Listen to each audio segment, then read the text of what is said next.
Okay, so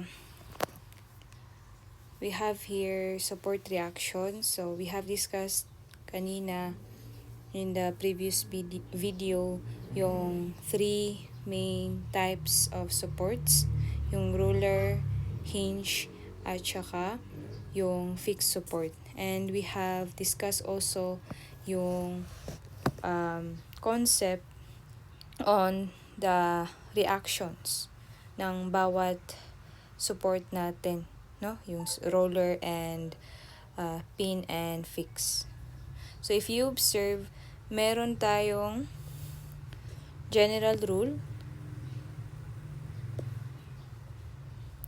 for various types of reactions that occur at supports and points of contact between bodies.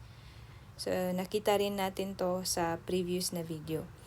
So sa general rule daw, if a support prevents the translation, if prevent niya yung translation of a body in a given direction, then a force is developed on the body in that direction. So that force is our reaction force. Okay? So na-discuss ko yan last. Kung saan mo piniprevent yung translation ng body, doon madi-develop yung reaction, no, ng body to prevent the movement of the body in that direction. So medyo confusing.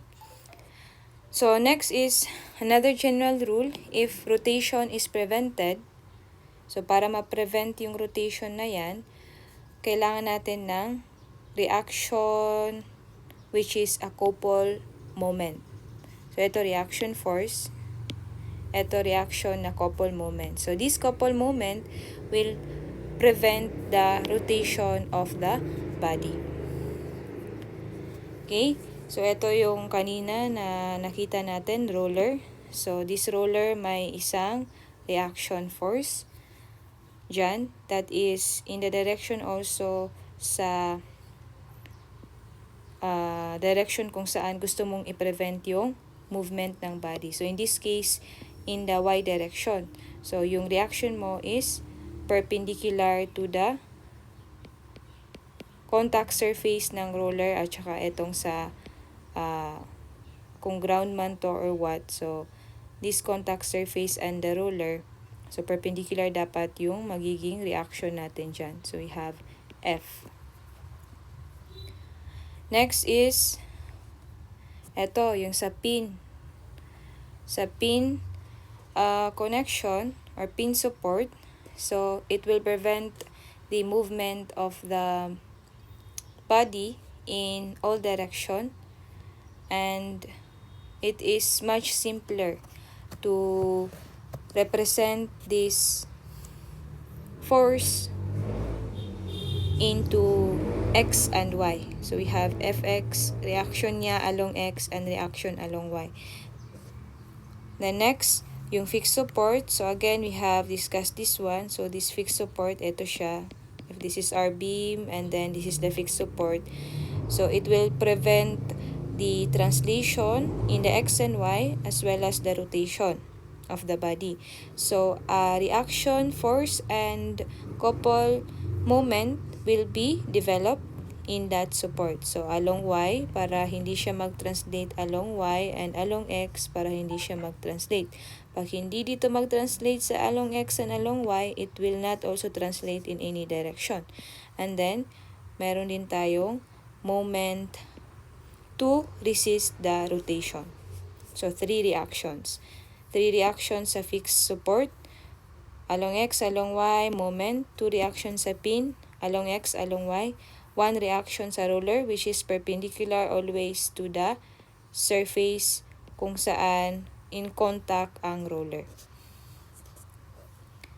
Okay, so other supports for rigid bodies subjected to two-dimensional force system. So we have here type of connection, reaction, and number of unknowns. So aside from the three na roller, pin, and fixed support, we also have this one. For example, a cable. So supporting this body, so we have a cable here. So if that's the case, or that's the type of connection, we have one unknown, and the reaction is a tension force which acts away from the member in the direction of the cable. So this will be our reaction force, so F. So this is the actual picture. Next, weightless link. So if you have a weightless link as your type of connection, so isa lang din na reaction force ang mabubuo or madedevelop. So which is along also the axis of the link. So if this is our link, so one unknown or one reaction force along the axis of the link. Okay, so here's the actual picture for our link.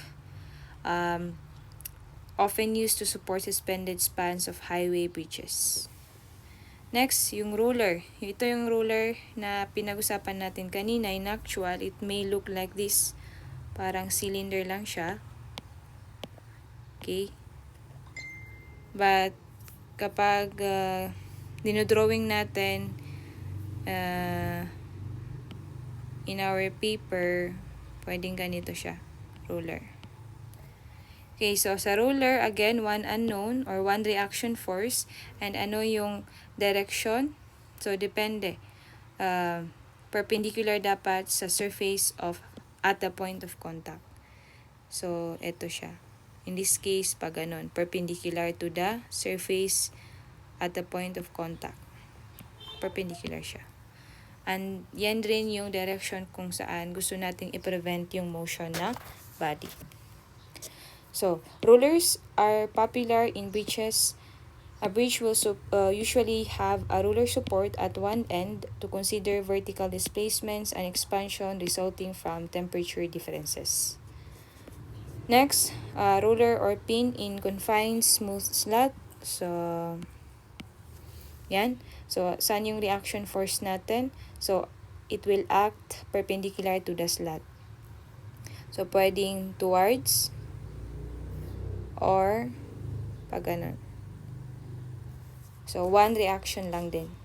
Then, we also have a rocker. So, rocker, para rin siyang ruler in a way that yung reaction force natin is isa lang din, one unknown lang, one reaction, and it acts perpendicular to the surface at the point of contact. So, same dito.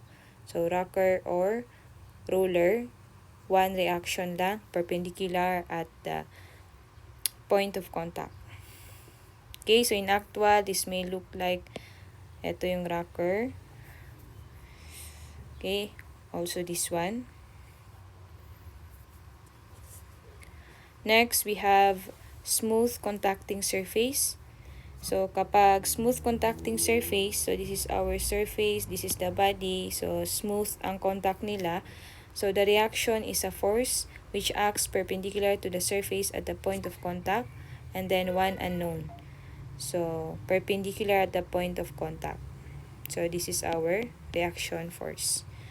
So, this is an example in actual where you can see a smooth contacting surface type of support or connection. So, dito lang sila nagka-contact. Okay, next is smooth pin or hinge. Ito yung one of the three main types of supports na na-discuss natin. So, in actual, ito. Okay, so this is our smooth pin or hinge na support.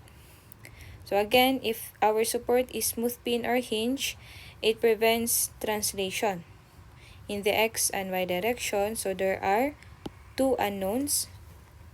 So, we have Fx and Fy, along Y and along X.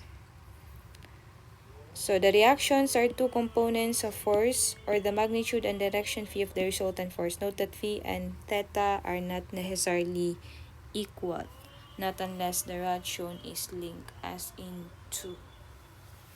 Okay, so this is the example in actual how a pin support looks like. Okay, next. Meron din tayong member fixed connected to collar on smooth rod. So, if that's the type of connection, you have two unknowns. Ano yung direction? Perpendicular to the rod. So it's perpendicular to the rod, isang reaction force, and isang couple moment. So you have M. Another type of support is member pin connected to collar on smooth rod. Ito member fixed, and this one is member pin connected. So this is our pin connection. Member pin connected to collar on smooth rod. Ito is naka-fix lang siya. So if that is the type of connection, you have one unknown.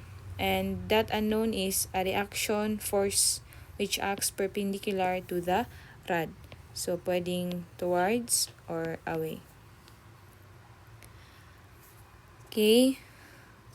Fixed support. Okay, so fixed support, you have known this one. We have talked about this one. There are 3 reactions.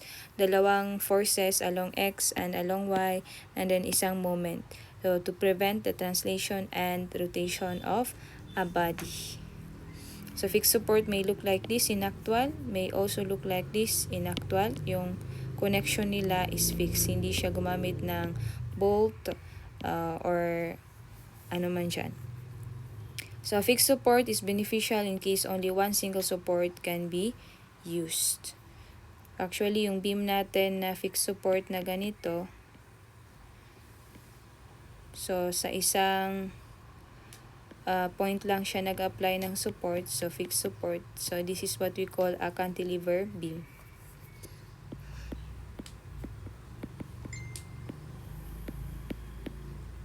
Okay? So, I will cut muna this video.